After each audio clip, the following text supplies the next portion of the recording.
Bonjour Jean, ici on va corriger l'exercice 15 de ton pré-test. Alors regardons ce que l'exercice 15 nous dit. Alors là ils te disent, soit l'équation d'oxyde de réduction suivante. HNO3 plus E2 plus HiO3 plus NO2 plus H2O.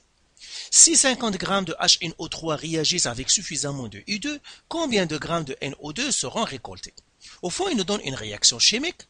Donc, je vais la réécrire ici. HNO3 plus I2 qui nous donne HiO3 plus NO2 plus H2O. Et là, qu'est-ce qu'ils nous disent? Ils nous disent que, eh bien, on connaît le HNO3, c'est 50 grammes. On a mis suffisamment de I2, on a mis beaucoup de I2 de telle manière que la réaction soit complète. Ils nous disent combien de grammes on va former de NO2.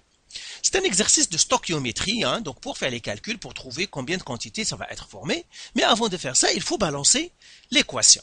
Alors, comment on va balancer?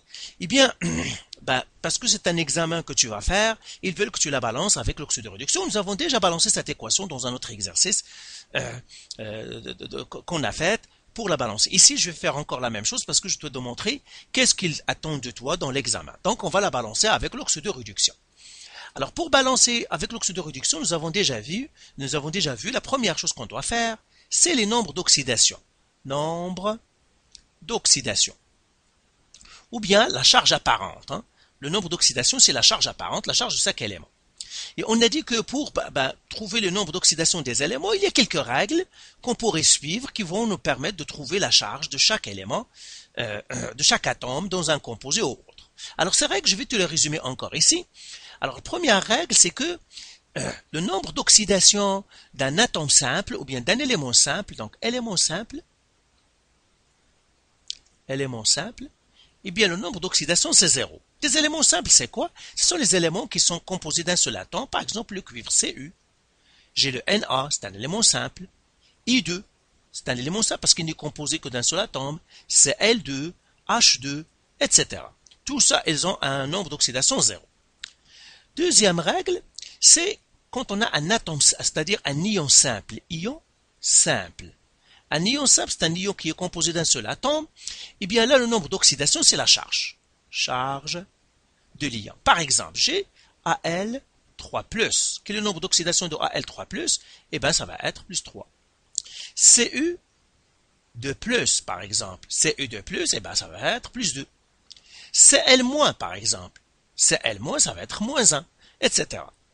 Maintenant, troisième règle, eh bien, quand on a un composé, ça veut dire on a une molécule composée de plusieurs atomes, là, on applique quelques règles. Première chose, je regarde, est-ce que j'ai un alcalin? Donc, les alcalins, ce sont les éléments de la première colonne, sauf l'hydrogène. Donc, eux, on leur donne toujours plus 1. Après, je regarde dans l'ordre, est-ce que j'ai un alcalino-terreux? Alcalino-terreux. Les alcalino-terreux, ce sont ceux qui sont dans la deuxième colonne du tableau périodique, on leur donne toujours plus 2. Après, je regarde est-ce que j'ai un hydrogène. Donc, hydrogène, si j'ai un atome d'hydrogène, H, je lui donne toujours plus 1. Après, je regarde est-ce que j'ai un oxygène. Donc, si j'ai un oxygène, eh bien, toujours, je lui donne O et je lui donne moins 2. Après, je regarde est-ce que j'ai un halogène. Les halogènes, c'est halogène, ce sont les éléments de la septième colonne, comme le chlore, l'iode, etc. Halogène avec un autre atome, donc diatomique. Un autre atome. Pas avec deux ou autres, pas avec deux atomes ou trois atomes. Il y aura un halogène et un seul autre atome. Là, on leur donne moins 1. Donc, ce sont des règles faciles à appliquer pour trouver le nombre d'oxydation de plusieurs atomes quand on aura un composé. Maintenant, on va faire ça pour la réaction ici. Donc, je commence par HNO3. Alors, je commence à appliquer les règles. Ça, c'est une molécule. Donc, quand on a une molécule, on doit appliquer les règles qui sont là. Est-ce que j'ai un alcalin? Non. Dans l'ordre, on doit appliquer les règles. Est-ce que j'ai un alcalino-terreux? Non. J'ai un hydrogène. Donc, un hydrogène, je lui donne plus 1. Après, j'ai un oxygène. Donc, parce que j'ai N que je ne connais pas, donc je ferai moins 2. Là, je regarde l'azote, il n'y a aucune règle qui s'applique à lui, ça va faire X. Et là, la règle, parce que regarde, la molécule au début était neutre, donc je dois balancer pour avoir 0. Si c'était la molécule était chargée, ben ça doit être la charge. Donc je dois faire 1 plus X plus, puisque j'ai 3 oxygènes, 3 fois moins 2 c'est moins 6, et tout ça, ça doit être égal à 0 parce que la molécule était neutre au début. Maintenant 1 moins 6 c'est 5, donc 1 plus moins 6 c'est 5, donc moins 5 est égal à 0, et tu vois X ça doit être 5 ici, donc nous avons déjà vu ça, ça veut dire ici ça doit être plus 1, celle-là ça doit être plus 1, l'azote ça doit être plus 5, et l'oxygène ça doit être moins 2. Est-ce que ça balance? Ben oui, parce que 1 plus 5 c'est 6, 3 fois moins 2 c'est 6, ça fait 0. Donc ça c'est un petit rappel. L'iode ici, quel est son nombre d'oxydation ou bien sa charge apparente? C'est 0. Donc je vais l'écrire avec du bleu aussi. Parce que c'est un élément simple, on applique la première règle. Maintenant, je regarde les produits. Les produits, je commence par H, I, O3. Même chose, j'applique les règles dans l'ordre. Ben, je vois l'hydrogène, je lui donne plus 1. Il y a un atome que je ne connais pas, donc l'oxygène, je lui donne moins 2. L'iode, je ne le connais pas, je fais X, 1 plus X, 3 fois moins 2, c'est moins 6, égale 0. Ben, je vois que pour que ça balance, X, ça doit être 5. Donc, ça veut dire l'iode ici, c'est plus 5. Et l'oxygène, c'est moins 2. Est-ce que ça balance? Ben oui. Maintenant, finalement, on va faire, ben, pas finalement, mais l'autre molécule, NO2. NO2, en appliquant encore les règles, ici, eh bien, il n'y a que l'oxygène que je connais, c'est moins 2. Et pour que ça balance ici, il faut que 2 moins 2, donc X plus, donc 2 moins 2 moins 4 égale 0. Ça veut dire l'azote est 4. Donc ici, ça va être plus 4, et l'oxygène, c'est moins 2. À la fin, on fait le nombre d'oxydation pour H2O. Lui, c'est facile. Donc H2O ici, ben, je vois que j'ai l'hydrogène, donc je dois le faire plus 1. Et là, je ne dois pas automatiquement faire moins 2 parce que je dois balancer. Donc lui, le dernier, parce qu'il faut qu'il y ait une inconnue pour que ça balance. Lui, X, ben, pour que ça balance 0, 2 fois plus 1, c'est 2.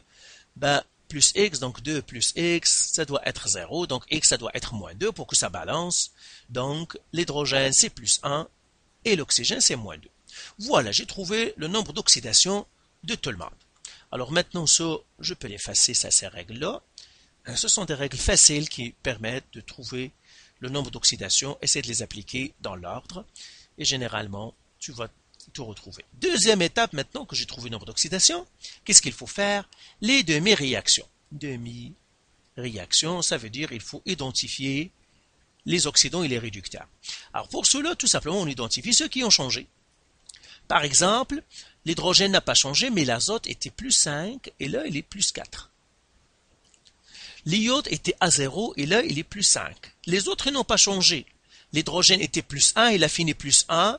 Il a fini plus 1, ça veut dire qu'il n'a pas donné d'électrons, il n'a pas reçu d'électrons, c'est pour cela que sa charge apparente est restée la même. L'oxygène aussi, il a commencé avec moins 2, il a fini avec moins 2 dans tous les cas. Ça veut dire là aussi, il n'y a pas d'oxydoréduction pour lui. Donc là, on va écrire les demi-réactions. Alors la première demi-réaction pour l'azote, donc j'écris N plus 5, qui est devenu N plus 4. Et là, je dois balancer les charges, donc avec les électrons. Donc je dois faire plus un électron ici. Pourquoi? Parce que pour passer de 5 à 4, il faut retrancher 1, donc 5 moins 1, ça fait 4. Maintenant, l'iode, j'étais à 0, et voilà qu'il est devenu quoi? I plus 5, donc I plus 5, je dois balancer les charges, donc ça veut dire que je dois retrancher ces 5-là. Donc 5 électrons, on a dit toujours on ajoute les électrons au plus grand plus pour que ça balance. Maintenant j'ai I2 ici, alors on doit faire apparaître le I2, le diatomique, je multiplie toute l'équation par 2. Et là j'ai I0 fois 2, c'est I2, 0, qui me donne 2I plus 5 plus 10 électrons. Voilà, maintenant j'ai fait ça. Maintenant, je vais écrire les deux demi-réactions une à côté de l'autre. N plus 5 plus un électron qui me donne N plus 4. L'autre, c'est I2 0 plus qui me donne 2I plus 5 plus 10 électrons. Et là, pour trouver la réaction globale, il faut balancer les électrons. Le nombre d'électrons ici, j'ai 10, j'ai un seul, donc je dois multiplier celle-là par 10. Et là, je vais l'écrire ici. Donc là, ça va faire 10 N plus 5 plus 10 électrons qui me donne N plus 4.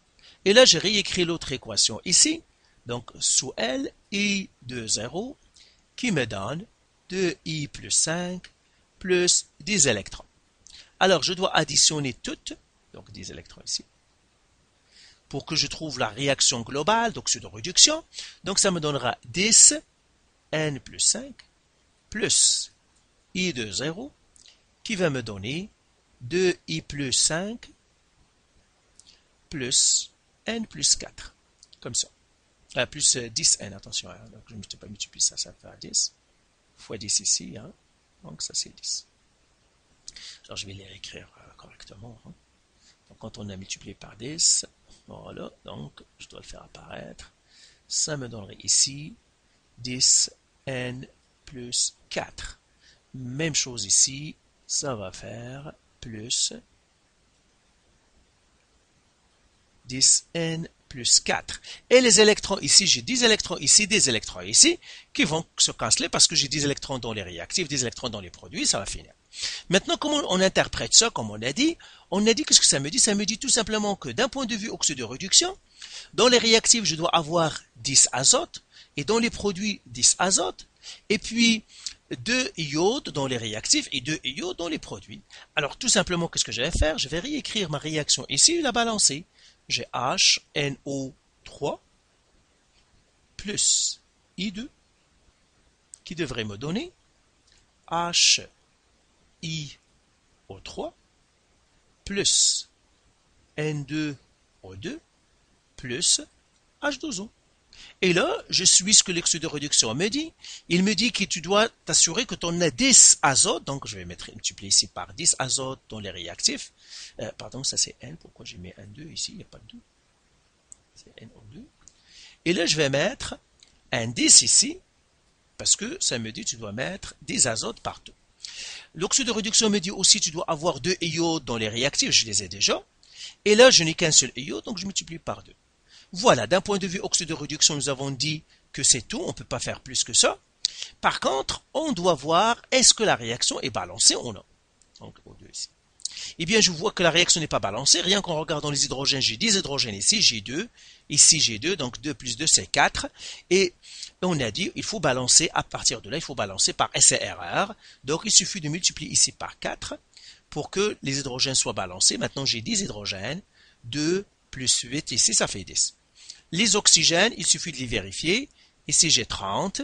On a déjà vérifié ça. 2 fois 3, ça va être 6. Ici, on a dit que c'était 20. Ici, on a dit que c'était 4. Et puis, si tu fais 6 plus 20 plus 4, ça te donnera tes 30. Ça veut dire, on a balancé l'équation. C'est ça ce qu'ils veulent que tu fasses dans l'examen. C'est pour cela que on l'a fait comme ça, on l'a pas balancé par essai-erreur. Alors maintenant, je vais écrire les chiffres. Donc, je vais enlever tout ça parce que ça y est, j'en ai plus besoin.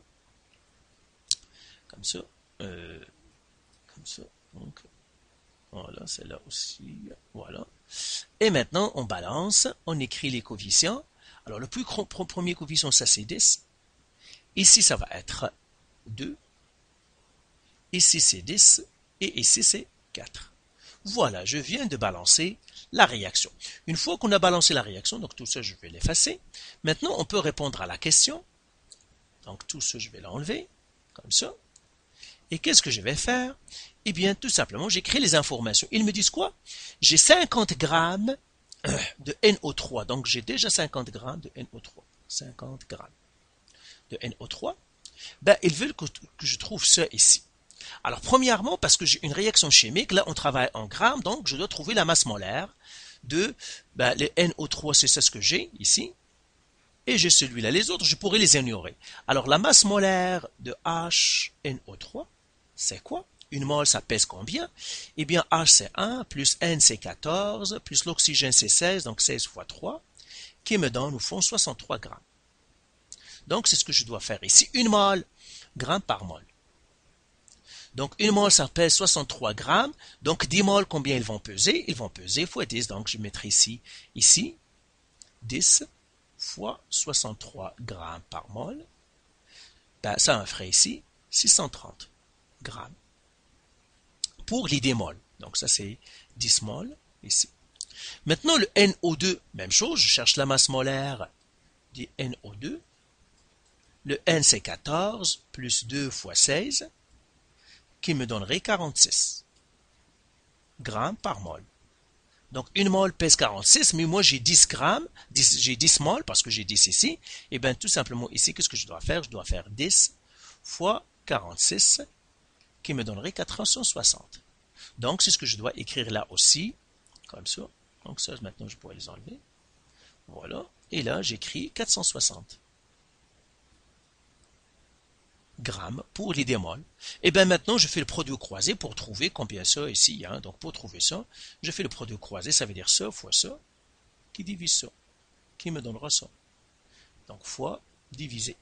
Donc ça va faire 50 fois 460, qui devra diviser 630. Et si je fais ce calcul, ça me donnerait 36,5 grammes. Donc ici, c'est 36,5 grammes de NO2. Donc voilà ma réponse. Je peux l'écrire ici aussi. Le nombre de grammes de NO2, c'est 36,5 grammes. Donc voilà pour cet exercice-là.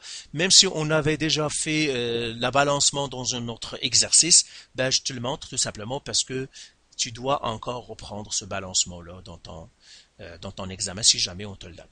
Donc voilà pour cet exercice. Encore une fois, si tu as des questions ou des remarques, bien sûr, ils seront le bienvenu. Et puis comme ça, si tu as d'autres questions, il suffit de me les envoyer et je te répondrai. Allez, bye.